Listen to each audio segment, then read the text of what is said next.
Well, I'm back, folks. Back from Japan. I spent 11 days in Japan. We'll talk about that later, but more importantly, we got a guest. I've been trying to get this guy for, well, probably a couple of years, and we've had a few instances where it almost happened, it didn't happen, but now it has happened. It couldn't have been a more perfect time because just today, Dr. Fauci is in the hot seat in the Senate, and he has pleaded the Fifth Amendment. We'll find out how many times. I know it's close to 100 times he's pleaded the Fifth Amendment. And when people plead the Fifth Amendment, what does that usually tell you about that person? Well, we'll get to that when I introduce you, or after I introduce you, to Dr. STEVEN SKOLY. How you doing, Doc? I'm doing great. Thanks for having me. It's been a long time since I've been on your show. It has. How many years? I probably haven't been here for since before COVID. The COVID Oh, it had pandemic. to be before COVID because we were in the other studio. Yeah, correct. Which you pointed out. How many years are you now the host here? How many years? 34. Good for you. Congratulations. And you know what the payoff is? I don't get a payoff. 34 years I've been doing this without a pay. I was thinking about that the other day, or somebody pointed out to me the other day. If you were paid a mere $10,000, that would be $340,000, right? 20,000 would be $680,000, right? That's a lot of foreign trips to Japan or around the world. Yeah. You could travel a lot. That trip to Japan was quite expensive, actually. The flight alone, because I couldn't dare sit in the back because my knee, I can't bend the knee back. That's why I can't even go to I went to see a basketball game this past winter with a good friend of mine. Had great seats right in back of the players, like 4 rows in back of the players. I couldn't sit for 10 minutes. I went up and stood with the security guards because I can't hold my leg back because it needs to be replaced again. Anyhow, You're a tough guy. You've had a lot of surgeries. You're a tough guy. 16, imagine that? Yeah. I've had 60 in all structural, and everybody says to me, well, you're getting older. No, it's not because I'm old. It's because of accidents, car accidents. I've been rear-ended twice, and I've been hit head-on once. In every case, I was stopped. 100% the other person's fault. I mean, look at the good news. You weren't killed. It's not your brain. It's not your heart. It's not your eyes. Now wait a minute. Now the eyes are another issue. Correct myself. But you don't have glasses on, so I can say that. I have the glasses right there, which I never wore in my life. Well, I shouldn't say in my life. I never wore reading glasses in my life. But now I need reading glasses to look at my phone. And distance-wise, I can see really good out of the right eye, but not so good out of the left eye yet. And I've been up to Mass Eye and Ear 13 times, which is 126-mile round trip for me.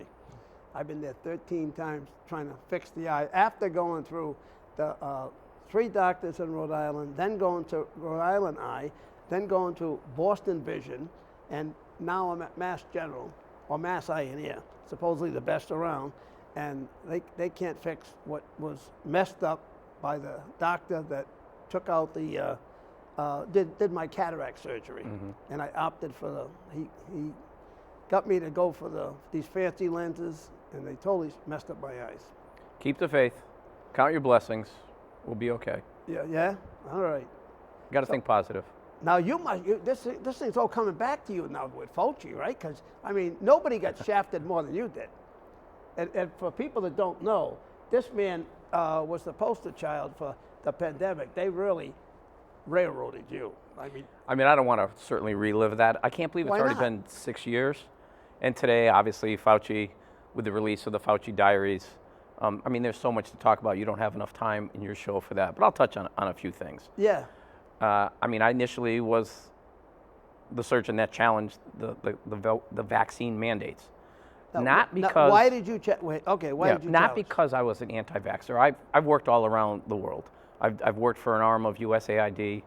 I've probably had more vaccines than most people. The only people that might have preempted me would be the military people that are constantly traveling.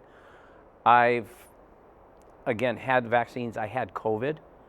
I recovered Well, that was your argument, right? Yeah, I recovered from COVID.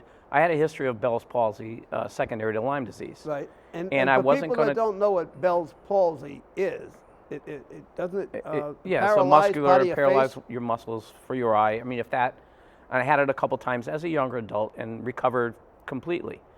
But as you get challenged, as you get older, maybe the recovery wouldn't have been so complete. So I opted to have a regulatory hearing, to go before my appropriate board, my licensing board, and state my case based on medical science.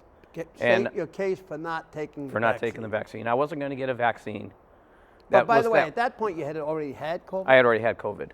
Which should have put you... I had natural immunity. Right.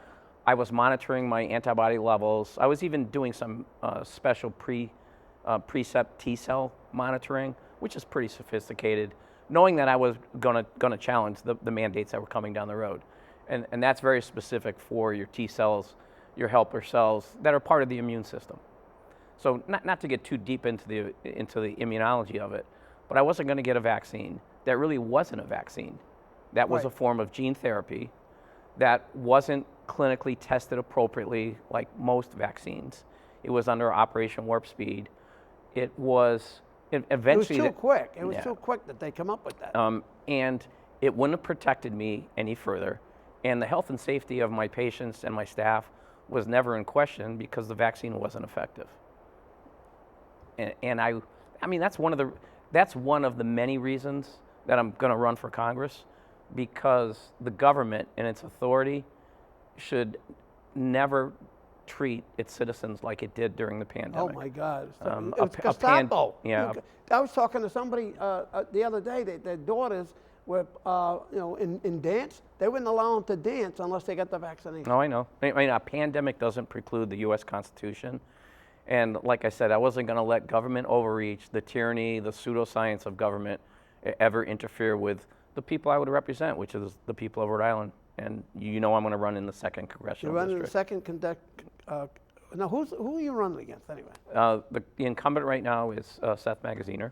But you've got to get by a primary. I have first. a primary with a gentleman named Vic Meller, who's transplanting. He came from Florida. But seriously, I've been involved in politics. You know this, my entire life.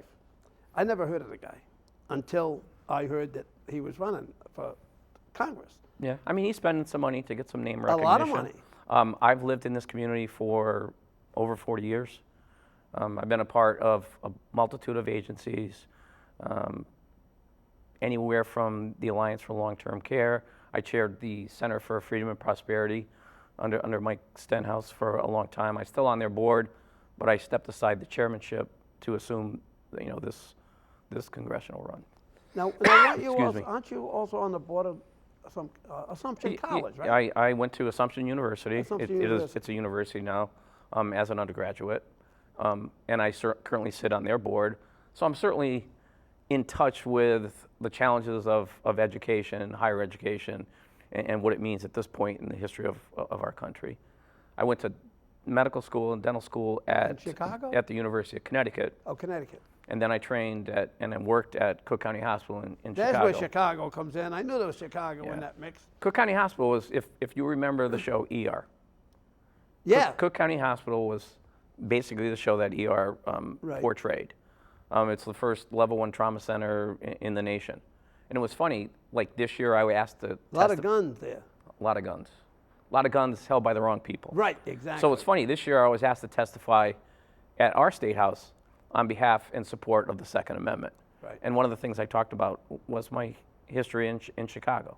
And I can tell you, in Chicago and even the state of Illinois have some of the most stringent gun laws in the country. And regulations in the country. So does New York City, for that matter. And then when you couple it with the extra regulations in the city of Chicago, they probably have some of the most stringent regulations in the world. And who listens to regulations? And I literally testified that by and large, gun crimes are not committed by law-abiding citizens and legal gun owners. Right. They're committed by criminals.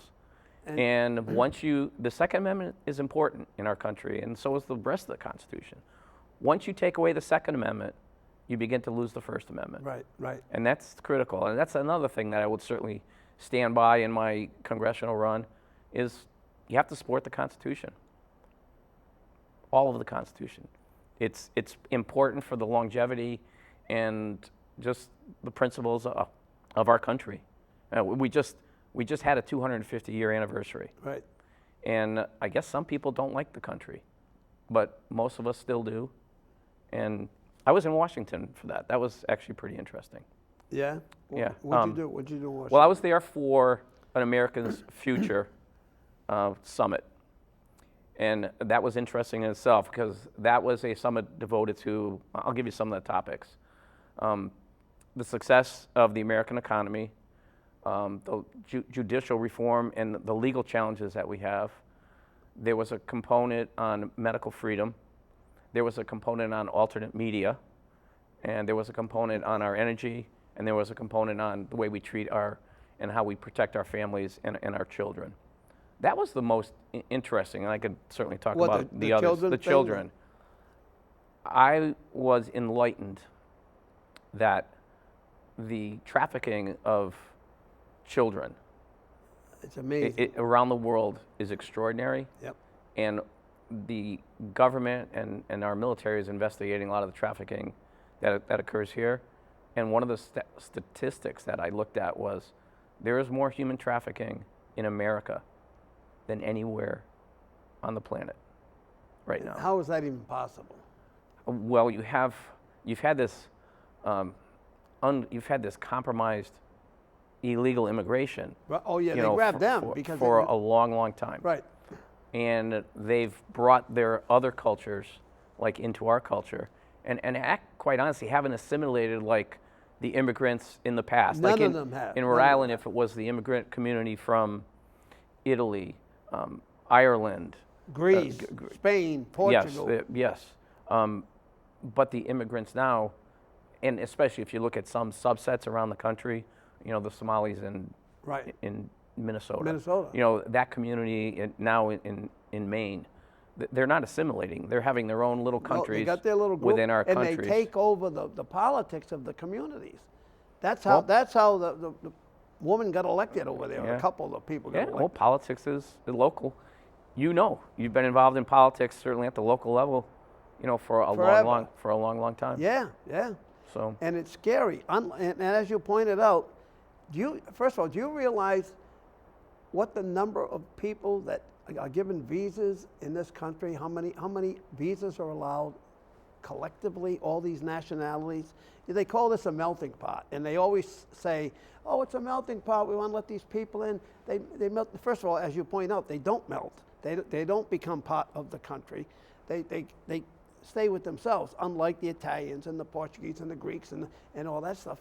But do you know how many people collectively are allowed in this country? Forgetting the illegals, the 12 million or 20 million that Biden has let in. I don't think anybody knows. All right, but you know how many illegally allowed from each country? All, total, I don't know what the total is per country, but I know the total for all is 670,000. That's all this country used to let in, or should I say, legally allows in this country. And there's probably 60,000 from Mexico, there's 50,000 from Italy, 50,000 from France and Portugal and all that stuff. But it's offset by the millions that are coming from the South. We didn't have, now my family's from Italy, and half of my family, I should say, my father's family, my father's 100% Italian, they came in to Ellis Island, and they had to wait their turn to even get to Ellis Island to come here. Whereas these people come across the border, we don't know who they are, we don't know where they're coming from, and we don't know what their plans are, what their intent is.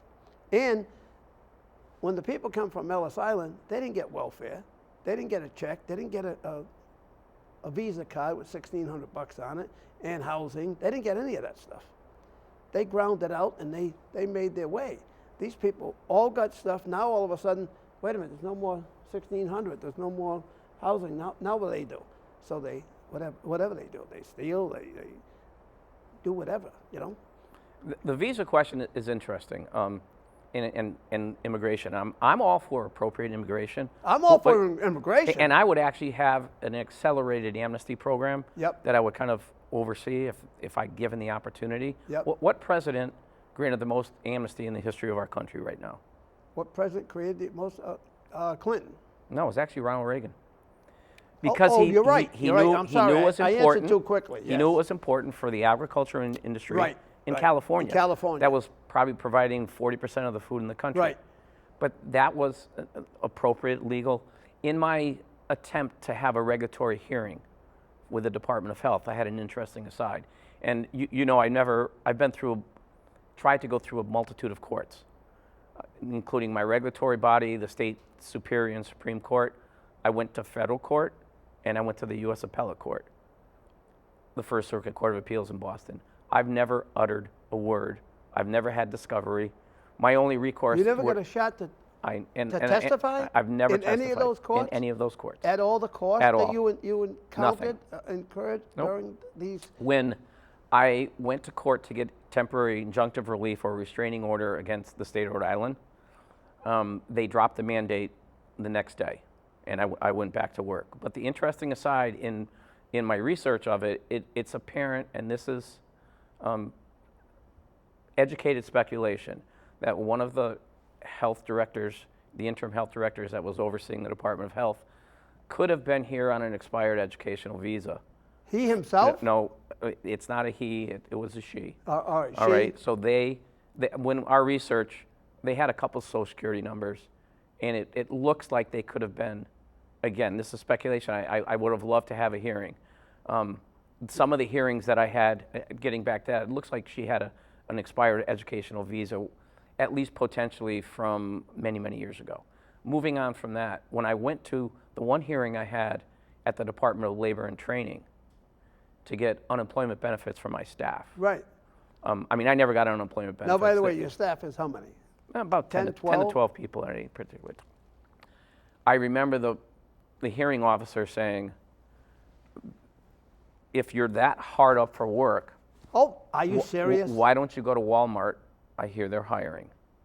And I was like kind of stunned. Now, Now, wait a minute. nothing against Walmart, great brand. You know, Sam Walton opened the markets, you know, to American and everything. My training precludes me going to Walmart. I should do other things. Like I said, I've been around. Your title is I'm an oral and maxillofacial surgeon. I do a lot of trauma. right. I've done all the trauma for the Department of Corrections, And I know Wyatt. that for a fact, 'cause I've been there at Yep. your office. Yep. Was it Wednesdays you used to go to the prison, right? Yep. Actually, now they'll bring them to my office now, which you know I have a nice office. It's state of the art, everything. Yeah, yes. But I never had a chance to testify. I also take care of the kids from the training school. I take care of Eleanor Slater. I take care of Zambarano. I even worked, unfortunately, at the medical examiner's office. I was part of the team that did the station fire. So I've been intimately involved Right. with this community for a long, long And time. that didn't do you any good. You didn't get any kudos for that, right? I just want to be treated fairly. Right. That's all. They stuck it to you. You know, that was, you know, part of my First Amendment and actually even the 14th Amendment, you know, equal protection clause. I listened on the radio today when they were talking about the former Governor Raimondo. When I was precluded from working, I had already recovered from COVID. Universal precautions were basically generated like in the dental profession. So as an oral and maxillofacial surgeon, you know, the universal precautions are very protective for everybody. Well, you were Again, wearing a double mask and I a did. face shield. I did everything. I know, because that you worked on me, and that I was- said, "What the that was hell? Where are required. you?" Yeah. I mean, I was more in tune with what's going on because of the history and everything and what I was going to battle than anybody. That was an interesting adventure. And an expensive one. Yeah, that cost me a little money. That's it. Yeah. I had already worked hard. I've been here for a long, long time. It was probably the saddest story I heard about when I came back to work, and I had been out of work for about 6 months. And by the way, not only you, all your workers were out of work. Oh yeah. And you actually fought for them to get unemployment. Yep. I took care of them, and I wanted them back, and most of them came back. Some actually thought I was never coming back, and they moved to Florida and North Carolina. So it's unfortunate I lost them.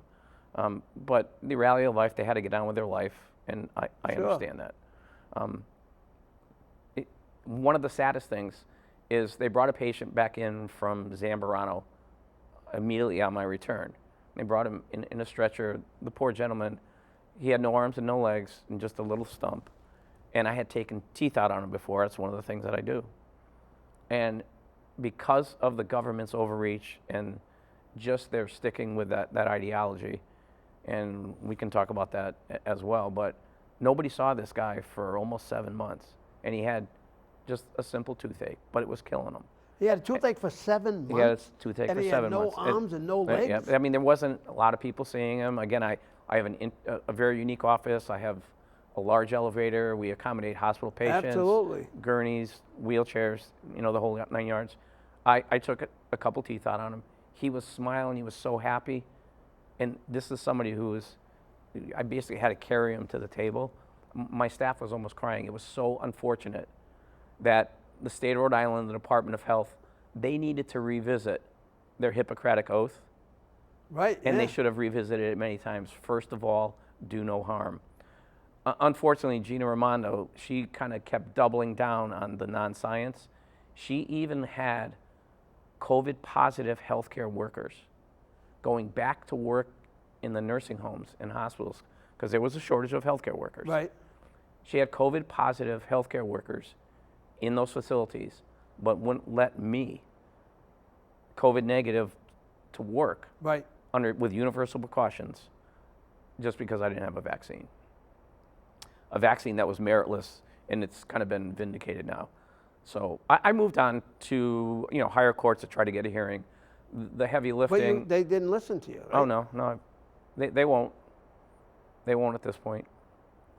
I'm not going to go to the U.S. Supreme Court. I'm going to be productive and move on and try to do something a little bit more effective. Well, and it makes sense that you would run for Congress. That makes sense to me. Yeah, I mean, and obviously that's one of the many reasons. Unfortunately, in Rhode Island, I truly believe that the constituents, the citizens in my district, they're not adequately represented in Congress at all. And I can transpose that even to look at all of New England. Was it one rep? There's one conservative senator. Right. There is not one congressional Republican in all of New England. Oh, I thought there was one. Yeah, and that represents almost 16.5 million people. Yeah.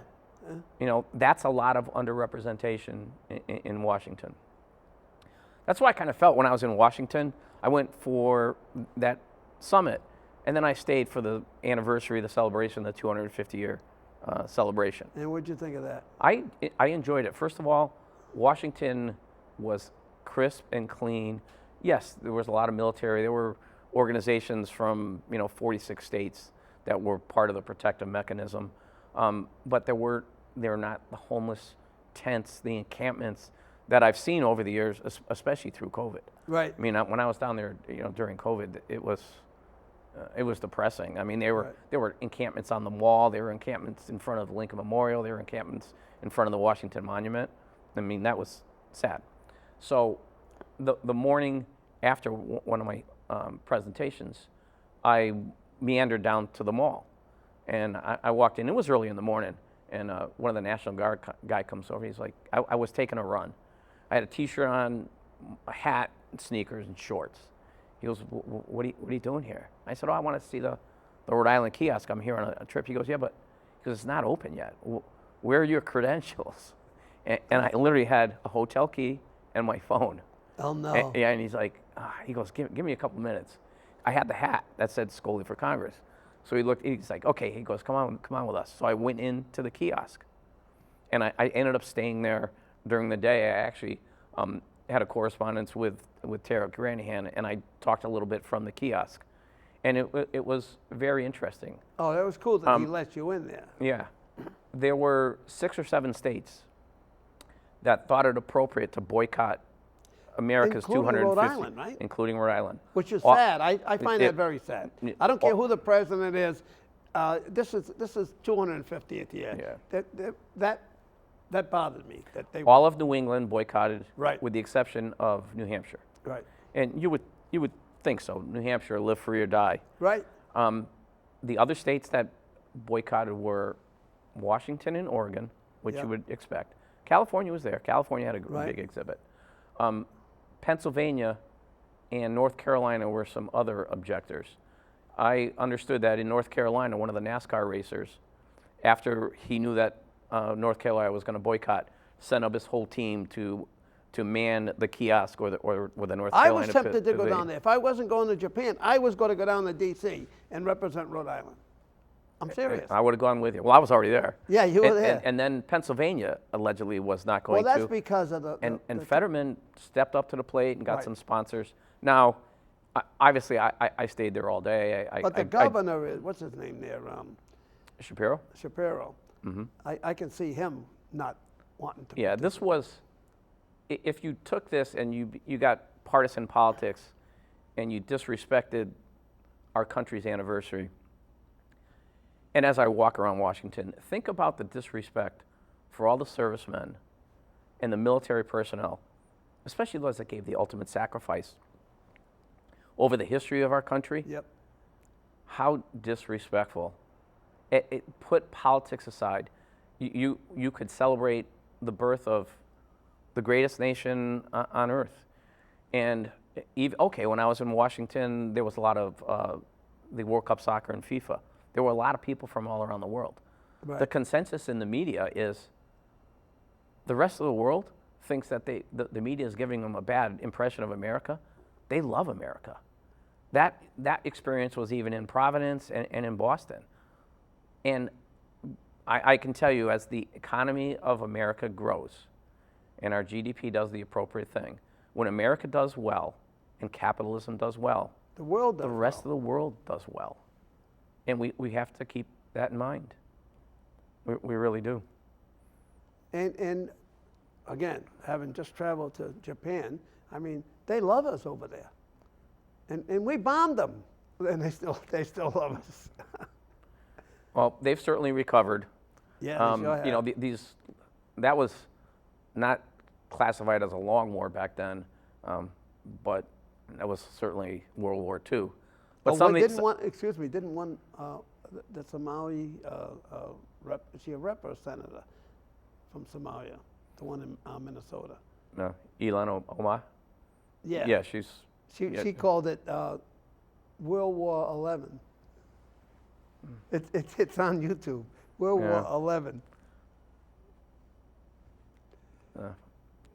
Where were we going with that? No, Yeah, it's like, that tells you something. I mean, like I said, the rest of the world loves America. We've got to resolve the issues in the Middle East once and for all. That had to be done.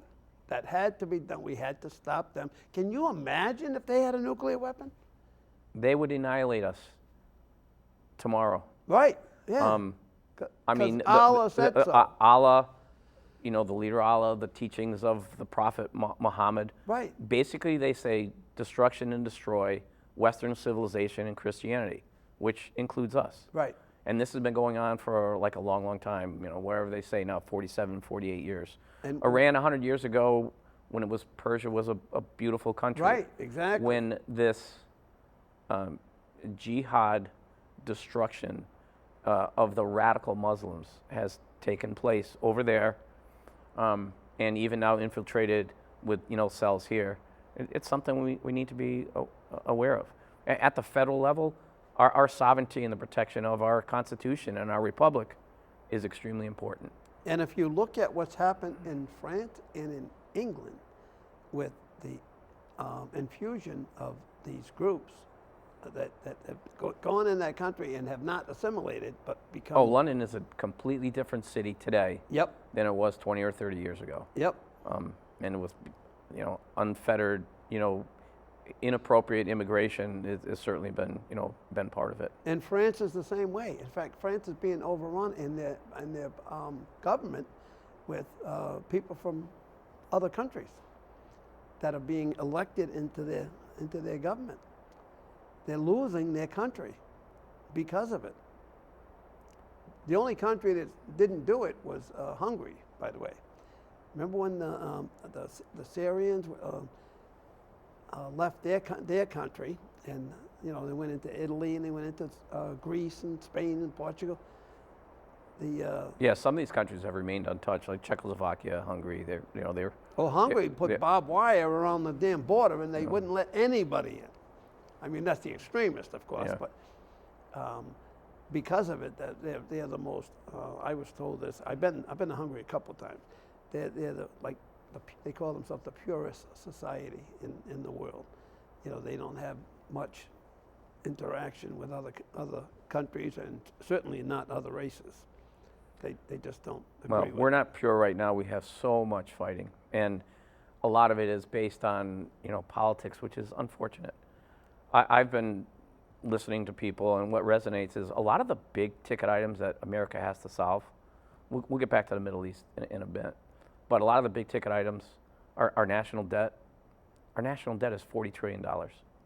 When you start to include something called the fiscal gap, which is our unfunded liabilities, Right. Medicare, Social Security, and basically health benefits for our military and federal workers, our fiscal gap is over $100 trillion. Wow. That needs to be solved. Yeah. And you can't solve it by just giving more money away. No, And- that's going to take a bipartisan effort. Right. It, Which it really the way is. it's going is never going to happen. It has to happen. I grew up with one of the senators from Virginia, Mark Warner. And I remember many, many years ago, he talked, and it was a front page article that he was the moderate Democrat. Right. And that was in Investor's Business Daily, a daily business. That was many, many years ago when he was elected. He was the governor, and then he became their senior senator. Well, just a couple weeks ago in the Wall Street Journal, in the same, above the fold to the right, I see Senator Mark Warner, Right. that it's going to take a bipartisan effort to solve some of these big issues. And national debt, and like I said, Social Security and Medicare, they're on target. When I was growing up, I always worked.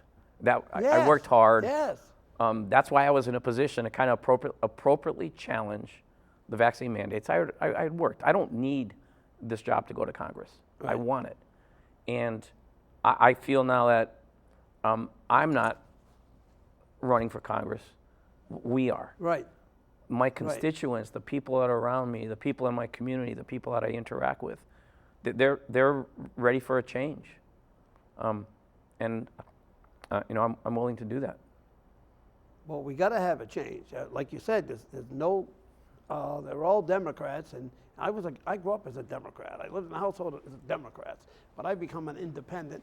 And you, in fact, are the first Republican that I'm supporting.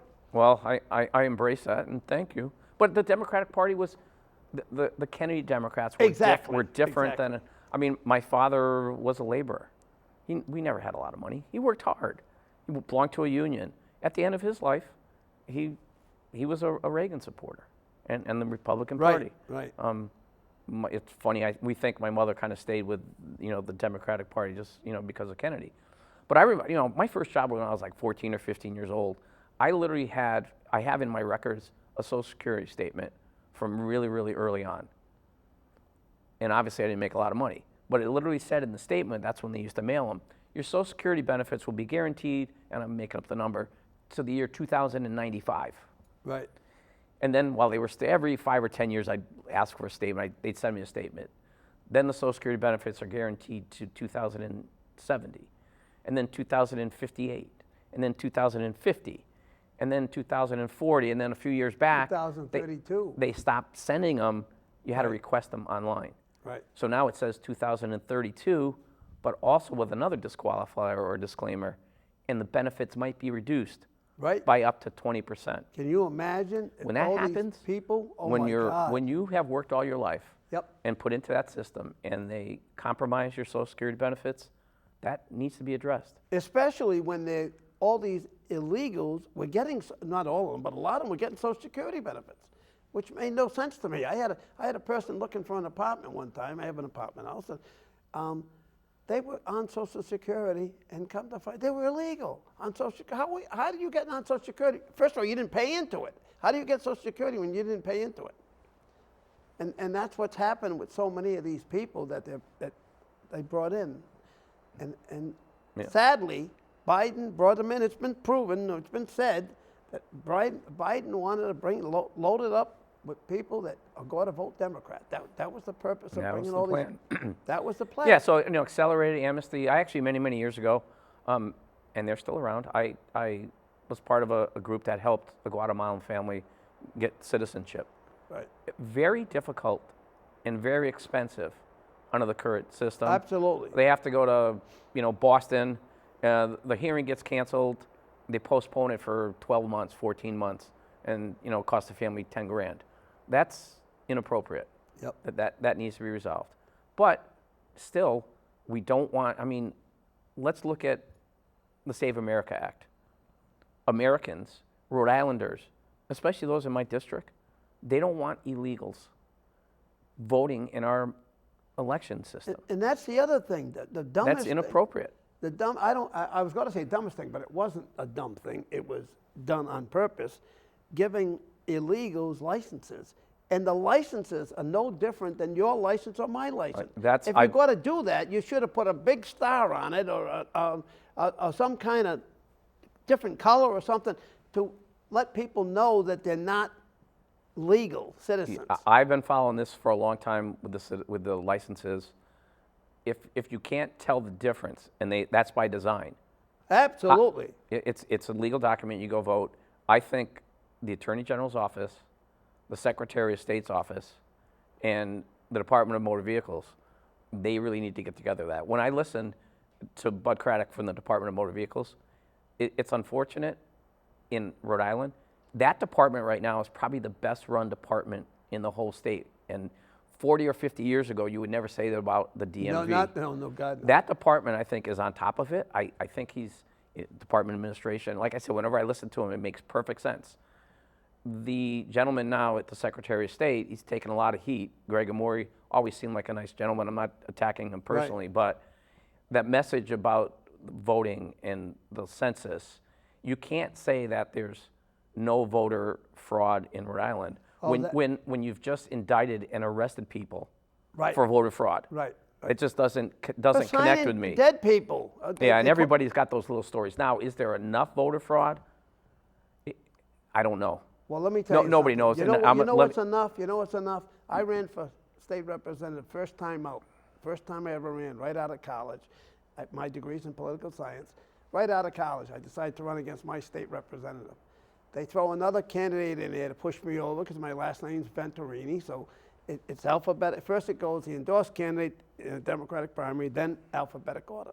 So they throw another guy in, so it pushes me over to column 5. So now you want to vote for me, you got to look over to column 5. The other trick they pull is, if you're in the first column, if you're the endorsed, you're under, at that time, Senator Pell, Garrahy, all these big names. So they pull the master lever for that guy, right? And then those people that didn't want to vote for him are either going to vote for the guy they threw in or me. So some people thought they voted for me by pulling the lever before my name, when in reality they had to pull the lever after my name. You know how many votes I lost that election by? 2. Yeah, see? Those are two. And I challenged the election. I claimed that there were 7 election laws violated by the Democratic Party, my Democratic Party, that I worked for from 5 years old. They cheated in that election very badly. So I challenged them. I took them to the Board of Elections. You know how many of the 7 I proved? Guess how many of the 7 I proved? All of them? All of them, exactly. Well, you know me. Yeah. All 7 I proved. So I said to then the commissioner of the Board of Elections, well, he said to me, well, you proved it, you're right, they did cheat, they did do this, dead people voted, all this stuff. 2 votes. We're not talking about 100 votes, it's 2 votes, folks. So what year was that? 1972. So why'd you stay in the Democratic Party? You should have came over to our side. Yeah.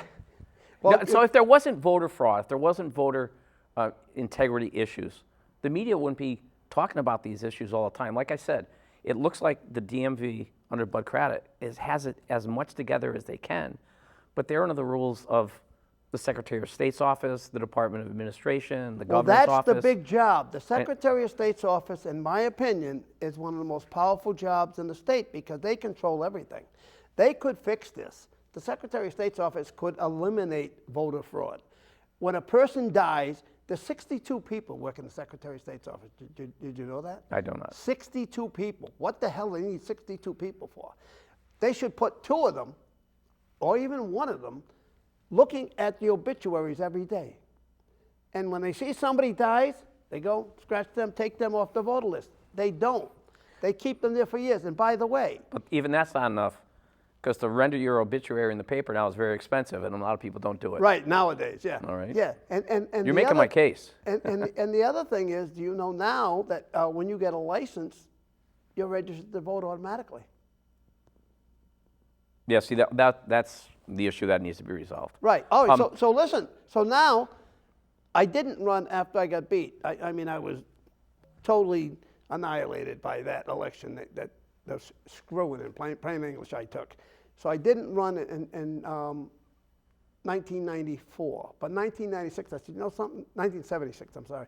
1976, I decided to run again. Well, before the election, I get called in to a friend of mine's office who was a state representative and a friend, and he said to me, I got to show you something. And he opens up a map. He said, they had the reapportionment committee meeting last night, and the number one question was, where does Bob Venturini live? And what they did was, now I live in Woodlawn in Pawtucket. Woodlawn's a certain area, neighborhood in Pawtucket. And it's bordered by 95, the Providence line, the Central Falls line, and East Avenue in Pawtucket. Well, they actually took 7 streets, my street being the middle one of the 7, right? And they put it in Phelan, across the highway. So I'm no longer in my own district. In other words, I lost my power, I lost my people. But you know something? I said, I'm going to run against them. And I worked harder than ever. I had pony rides in Phelan, in their district, with their kids. I did all kinds of stuff. I went door to door. I lost that election by 37 votes, right? After the election, I can't tell who you vote for, but are you familiar with the checker system? The checker system, for you folks that don't know it, I can't tell who you voted for, but I can tell if you voted. The checker system, they put these, during the election campaign, in a headquarters, we would put this size, or even bigger than this, each of the polling districts, the 8 polling districts in my district. By the way, I won 5 out of 8 of the polling districts and lost the election. They have these 8 up, and on each list is the people that live in that district, that particular ward. And you would go in there before the election, and you'd put your name, initials aside of somebody you know. And election night, everybody be making phone calls, and you see at 7:30 that so-and-so that you know didn't vote, you'd call them, and, hi, hey, how come, I'm tired, I don't feel like going out. So you know what happens? They send somebody to vote for you. It's more sophisticated now than it was then, with mail-in ballots. That's the word, oh my God. And that's another story. And legal ballot harvesting, it's going to get very complicated. The Save America Act, that's an 85 to 90% issue that all Americans and all Rhode Islanders support. You want fair, appropriate elections. Our whole congressional delegation Why voted in against God's name can anybody be against having to show an ID to vote? They're claiming it's because, you're picking on the poor people because, really? They got to show an ID to get their welfare. They got to show an ID to get their license. They got to show an ID for everything else. Why not show an ID to vote? My congressional opponent in CD2, Seth Magaziner, voted against the Lake and Riley Act. That would have deported illegals who have committed felonies. Why would he be voted against that? In one of the speeches at the Capitol this year from Trump. He recognized the poor family, Lake and Riley. You saw a lot of the constituents stood up, honored her out of respect. Now, she was raped and murdered in what, North Carolina or something? Our congressional delegation, most of them did not stand. There is an ideology in Rhode Island especially, that the Democratic Party politics is more important than the people. That needs to change. Right. And again, that's one of the reasons I'm running. Rhode Islanders need new representation. They need people, they need a common sense, appropriate, practical, pragmatic person that's in Washington, not to fix it. I'm an oral and maxillofacial surgeon, been practicing for 40 years. I'm not going to go down to Washington in the first week, fix Washington. Right. That's not happening. No. But I'll be the practical, common sense person in the room to appropriately challenge all the policy that comes out of whatever committees I'm on or whatever, and I'll appropriately challenge that. I've already done that. Some other people. Maybe and I've already done that based on whatever science, research, and when you're on track and policy, you have to look at the effect and the outcomes of that policy. If it doesn't work, you need to redirect. What I see in our Democratic delegation, and we do that here in our state, and this we do it at the federal and the local level. If a policy doesn't work, we just double down on it and give more money. Yeah. That needs to change. Just like to prepare for another pandemic. We've lost trust in the American healthcare system. I mean, I'm a healthcare provider. Right. There are a lot of things that I can look at in the healthcare space. The NIH just released a report that potentially 30 to 40% of all healthcare that's generated in hospital emergency rooms, which is extremely expensive, Right. is unnecessary. So I'm working on with some colleagues that have a copyright and platforms that actually look at unnecessary care from a scientific standpoint. Now, what do you mean, the treatment in the? Yeah, like maybe, you're a 23-year-old kid, who has a headache and goes to the emergency room because he doesn't have a primary care provider. Right. So and And that's then the $1,000. $1,000, and he gets a CAT scan, an MRI, a CT. Oh, now you're up to $4,000. Yeah, now you're up to 10, whatever. The healthcare expenditures in the United States this year were about $5.9 trillion. If you could remove the unnecessary care that happens in emergency rooms. Well, how about all the illegals go there because they don't have a primary doctor? That's too. And most hospitals, because they receive federal money, Right. they can never turn patients away. Right. That's part of the Hill-Burton It's a Act. Hill-Burton Act, right? Yep, and that's another component. I mean, in Rhode Island and now nationwide, there's a lack of primary care doctors. And some of that is just overwhelming, the emergency room and overwhelming the healthcare system. Wow. So yes, is that a heavy lift? Sure it is. You don't think you don't think insurance companies who control the healthcare market, think about the insurance companies, their strength. The insurance companies and the biopharmaceutical industry. Right. Sometimes I call it the biopharmaceutical syndicate. Oh, it is a syndicate. You don't think they make a lot of money? The middle management makes all the money. They're very content because they're making more money than ever. Right. But here's where it also gets complicated. A lot of those companies, they're in your pension plan. They're in Rhode Island's pension plan. They're in CalPERS, the biggest pension plan in the country, California. All of a sudden, if you challenge all the insurance companies and all the biopharmaceutical indices all at once, the value of your pension plans Goes down. So you have to take that into effect. Right. These are some of the complicated issues that I am willing to undertake and I will understand. And they're not based on partisan politics. Look at the fact, and there are some good technologies that came out of the acceleration of medicine during COVID.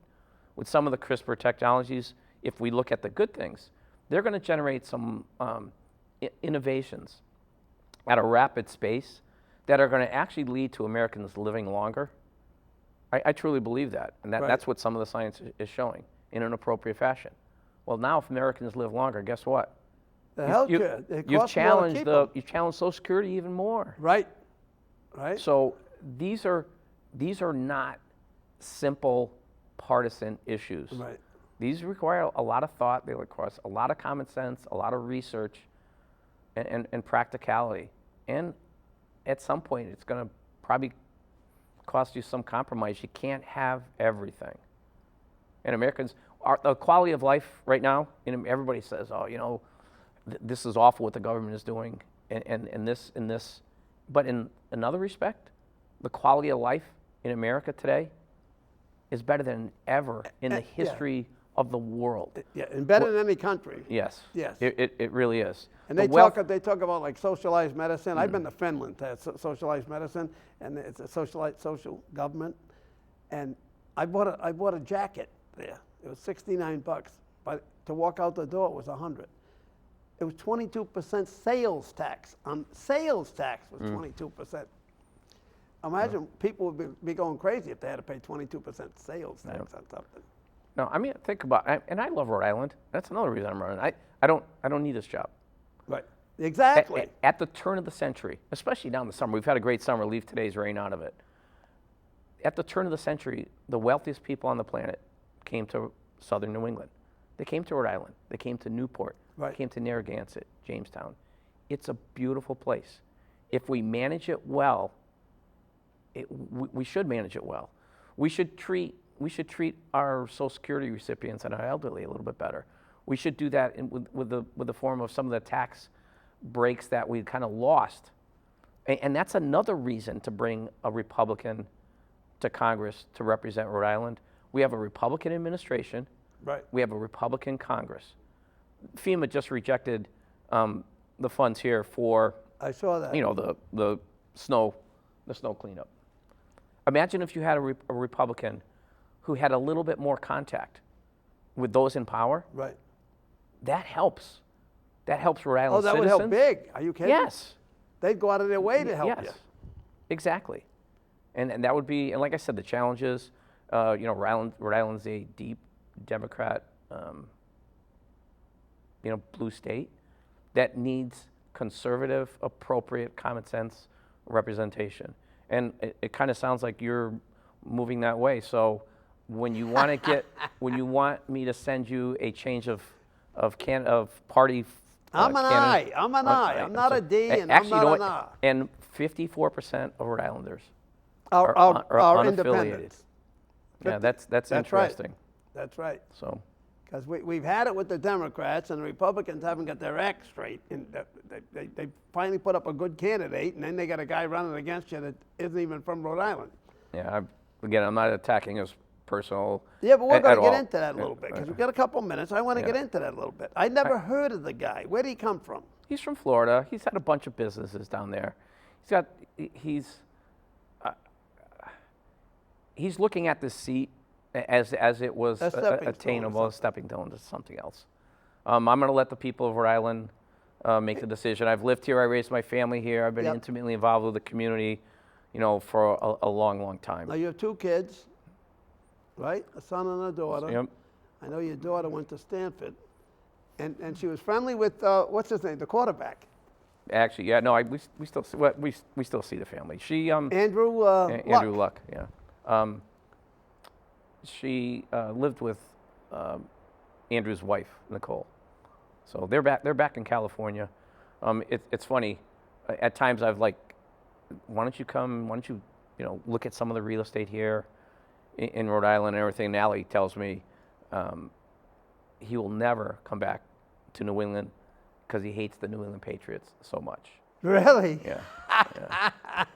So, yep. In fact, one night when Nicole was at the house, I think Allie put a New England Patriot blanket on her while she was sleeping on the couch and took a picture, and that didn't go over well. I'll send it to Andrew? Yeah, well, Really? it's fine. Yeah, they still see each other. Allie works for NBC. She has a real job. She works for Willis Towers Watson in a think tank. Willis Towers Watson. What is that? It's a big think tank involved in actually healthcare policy. Now, your daughter also, after Stanford, where'd she go? Well, she went to Brown. She got an MPH at Brown. Right. And then she got an MBA at Babson. So she works hard. And she bounced back from a very, very she tore her bad patellar. situation. She tore her patellar tendon in gymnastics. She still works for ESPN on a per diem basis and NBC. So when they do the Final Four in gymnastics and they have events like the Olympics, she'll take some time off and work for those studios. My son is an engineer. He works for VHB. So he can tell you a lot of stories sometime within reason about the Rhode Island Department of Transportation. Like I said, he's an engineer.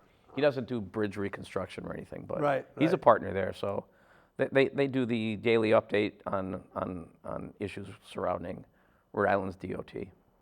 So yeah, no, I've raised my kids here. I've been very lucky. My wife and I live in East Greenwich. And we're happy. She's not going to get involved in politics and leaves me alone. Just go do your thing. She doesn't want any part of it. Wow. You know, but she still supports it. So we're fine. Well, that's good. My kids, definitely support it. So I'm in a good space. If you want to follow it, SKOLYforCongress.com. Like I said, I'll get you mail-in ballots. I'll get you party change form, whatever you want, Bob. Yeah. Whatever I you remember want. when you used to have a notary sign any mail-in ballot. Now they can get that. In fact, Mass has a limit of 10. Rhode Island doesn't even think. I don't even think they have a limit.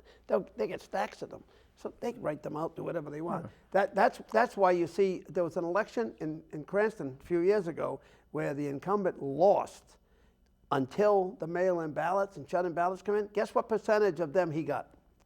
All of them. 100. Even Putin couldn't get 100%. No, he only gets about 88. And everybody says, like, how long you been thinking about going into politics and everything? Since I was in high school. Well, you got 30 seconds. Yeah, well, give your last pitch. Yeah, I mean, I even did a documentary called Fixing America I like remember that. 15 years ago. Again, Rhode Island needs new representation in Congress. I'm just going to be the common sense, transparent guy in the middle of the room to truly represent the constituents in CD2. My colleagues, my friends, my family, the community. Again, I'm not running for Congress. We are running for Congress. Right. And every decision I make will be based on what's in the best interest of the people that I represent. All right.